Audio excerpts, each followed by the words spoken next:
criança quer aprender, mas nem sempre elas aprendem da mesma forma ou no mesmo tempo. Agora, será que existem então bloqueios na aprendizagem? No episódio de hoje do programa Filhos em Foco, a gente vai falar um pouco mais sobre isso. Vamos nos aprofundar neste tema. Por isso, seja muito bem-vindo, seja bem-vinda, começando mais um episódio por aqui. Lembrando que você acompanha tudo que acontece na educação adventista no centro-oeste do nosso país, através das redes sociais que estão aparecendo aqui na sua tela. Professora, algo muito importante que vale a gente conversar com os nossos amigos, porque é essencial, como educação adventista, falarmos sobre temas como esses que nós vamos abordar durante toda essa nova temporada? Eu falo que tem tempo para tudo. A criança, nós sabemos que, vamos usar o exemplo da alimentação.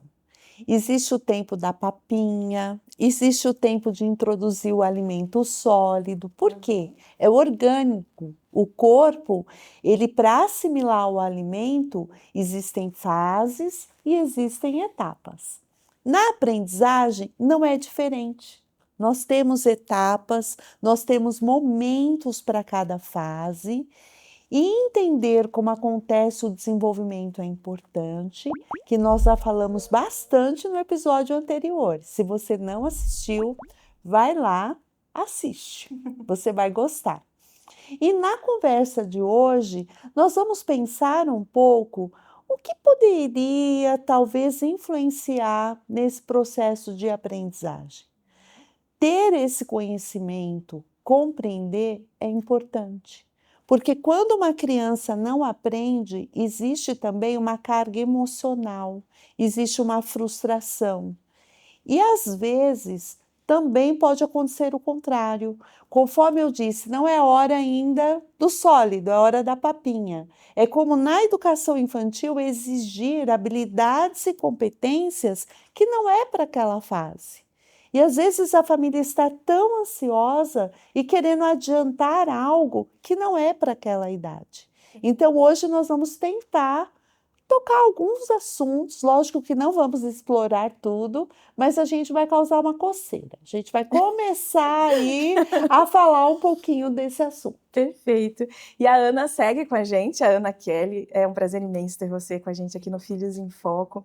E quem sabe, Ana, ou melhor, no episódio anterior, nós falamos um pouquinho sobre alguns pontos que precisam ser observados. E agora, quem sabe, esse pai, essa mãe, esse familiar, entendeu que, poxa, eu observei aqui alguns pontos que precisam de atenção. A partir disso, então, qual é o caminho que esse pai e essa mãe devem seguir, Ana? Interessante.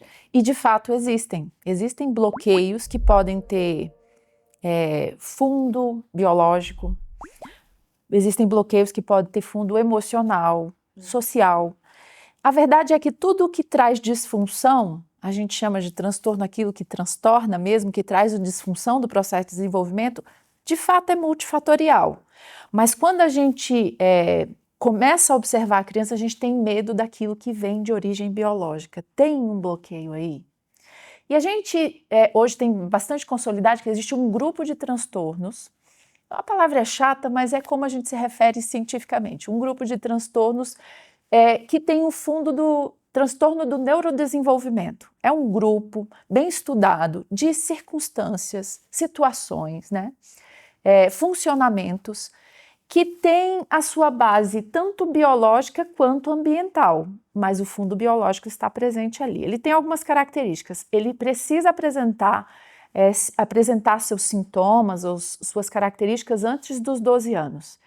E para o pai ter uma noção de que isso realmente pode ser um bloqueio de origem biológica, ele precisa se manifestar por um tempo, cada um tem o seu tempo determinado, e ele precisa se manifestar em mais de um ambiente. Então, a gente pode citar alguns exemplos aqui. A gente tem, por exemplo, o TEA, transtorno do espectro do autismo, a gente tem o TDAH, que é o transtorno do déficit de atenção e hiperatividade, a gente tem os transtornos específicos da aprendizagem, tem o transtorno de deficiência intelectual, enfim, a gente tem uma classe de transtornos que sim, pode ter originado ali na arquitetura neuronal desde a idade de desenvolvimento desse bebê até, inclusive, a manifestação disso na escola. Esse é o grande medo hoje. Ai, meu filho está tentando e não consegue porque ele carrega algum bloqueio biológico, né? Algum transtorno do neurodesenvolvimento. A primeira coisa que a gente precisa ter é o seguinte: o que aconteceu? Que hoje em dia todo mundo fala tanto disso. Quanto diagnóstico. Antigamente as pessoas não davam conta disso sem esses diagnósticos. A verdade é que a gente não está mais antigamente. Antigamente muita coisa era adaptada do jeito que dava. Hoje a informação trouxe um novo tempo, não adianta a gente querer mais voltar ao que era antigamente. Hoje está todo mundo olhando para o filho e falando: será que ele tem TDAH? Será que ele está dentro do espectro do autismo? Então, para a gente respirar um pouco, a gente precisa fazer o seguinte: a gente precisa pensar a partir da seguinte plataforma. Existe critério. Então, por exemplo, o TDAH ele precisa manifestar mais de 6 características de desatenção, desorganização, sofrimento de lembrar das coisas, sofrimento por 6 meses em mais de um ambiente. Então, eu posso começar a observar como pai, conversar com a professora e tudo mais, mas eu não preciso me angustiar para eu mesma chegar a essa conclusão. Então, 6 meses não é o tempo mínimo? Observa 6 meses, tranquilo, conversa com o professor, conversa com o orientador na escola, pergunta se isso acontece lá, se isso acontece em casa, oferece suporte, ensina um método, vê o que acontece, porque muitas vezes a resposta à intervenção ajuda você a descartar algumas hipóteses. Então, você intervém, ok, aconteceu a resposta, já descarta a hipótese. Então, são aproximadamente 6 meses que você vai observar, conversar com calma, sem pressa. Porque se tiver algum bloqueio de origem biológica, isso não vai impedir que você invista no desenvolvimento. As funções executivas podem ser treinadas em qualquer criança, com ou sem transtorno. Então, não precisa dessa aflição.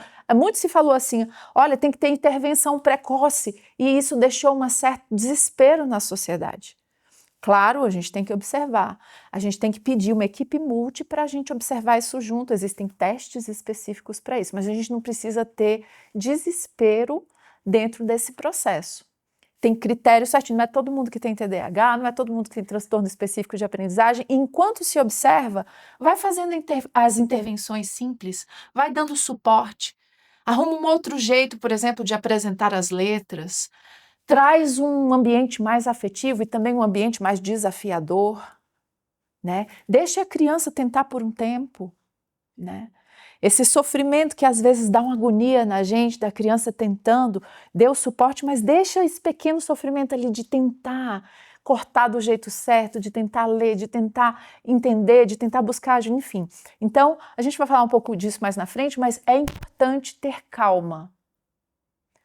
Mas nesse mundo acelerado que a gente vive, calma anda tão difícil. E a gente tem que ser a base da calma na nossa casa, senão a gente transfere para a criança essa ansiedade. Daqui a pouco ela começa a se imaginar com algum problema. É verdade. Mas agora, enquanto você estava falando, eu fiquei pensando também, nesse momento onde tudo eu pesquiso na internet para ver o que é. Ou então jogo em uma inteligência artificial ali, me fala aí, tô sentindo isso, isso, isso. Será que muitas vezes essa autoavaliação, ou eu que não tenho uma experiência, uma formação nisso, fazer essa avaliação do meu filho, da minha filha, e aí, quem sabe, colocar ali um diagnóstico, na verdade, vou estar prejudicando essa criança? Com certeza. Ah, com certeza. Não se feche diagnóstico em casa. Por favor. Por favor. E assim, é bom, inclusive, a gente não ficar falando disso, porque a criança é extremamente sensível. Perfeito.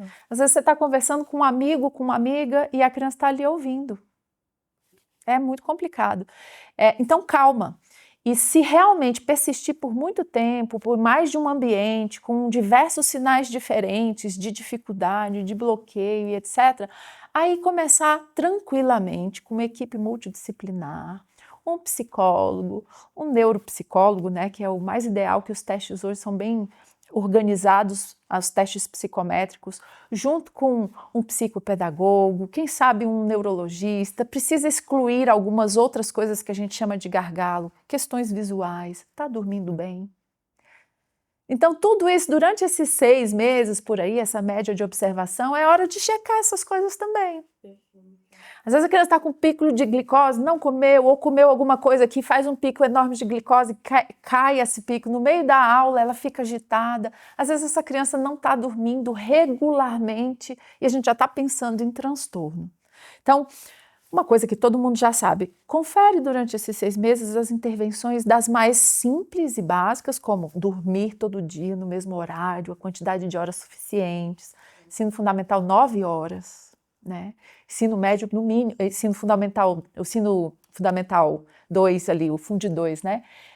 8 horas, ensino médio também, 8 horas de sono. Se isso tudo estiver organizadinho e persistir, aí a gente vai chamar os profissionais em uma equipe multi para fazer esse trabalho e até lá fica tranquilo, porque o desenvolvimento continua depois do diagnóstico. Perfeito.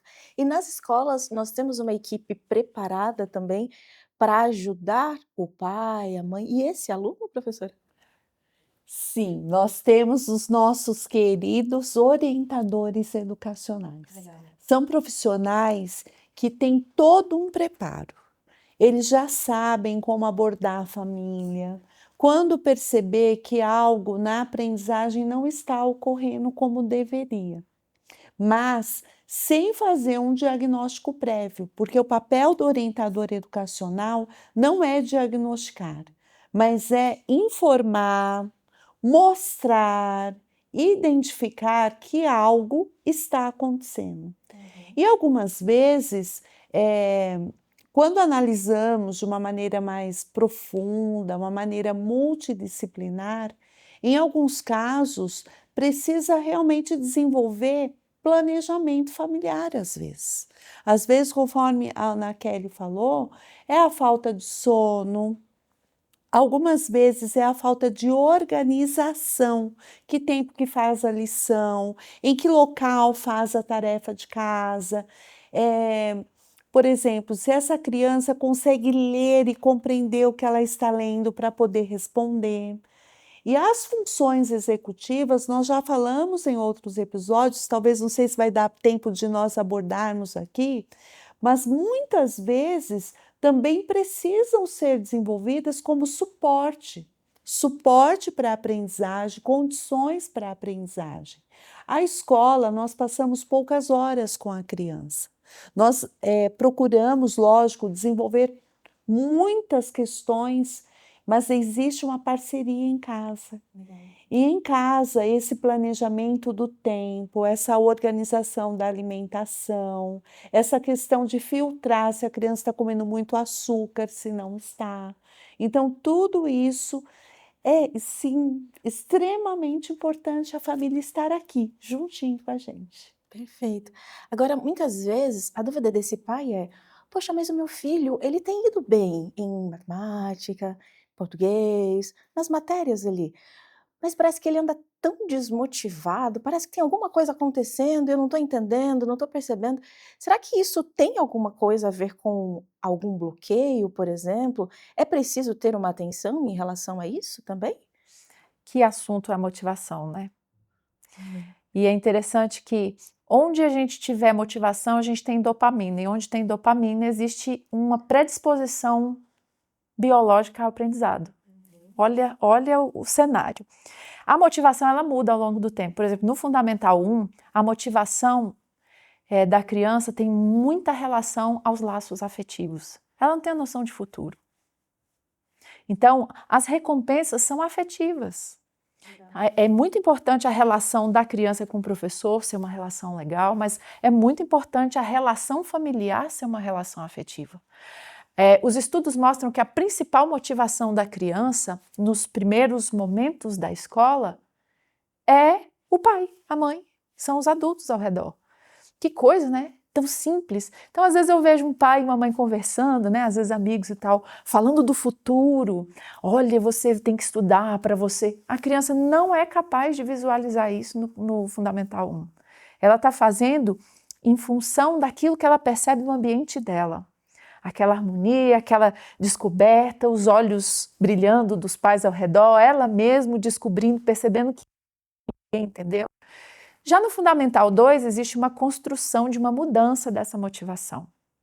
A linguagem já vai fazer uma mediação nesse processo de motivação. Aqui é importante, especialmente no final do Fundamental 2, haver um vínculo sendo construído pela escola e pela família entre a vida escolar e a vida do adulto. Então, dicas simples. No final do Fundamental 2 e no médio, leva esse menino, essa menina para visitar o trabalho do tio.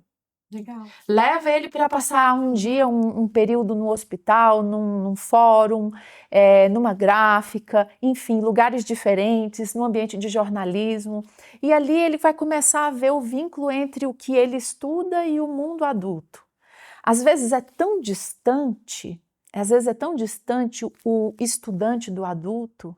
Isso aconteceu muito nessa sociedade líquida, né? Os meninos ficaram isolados no mundo e eles não veem esse vínculo.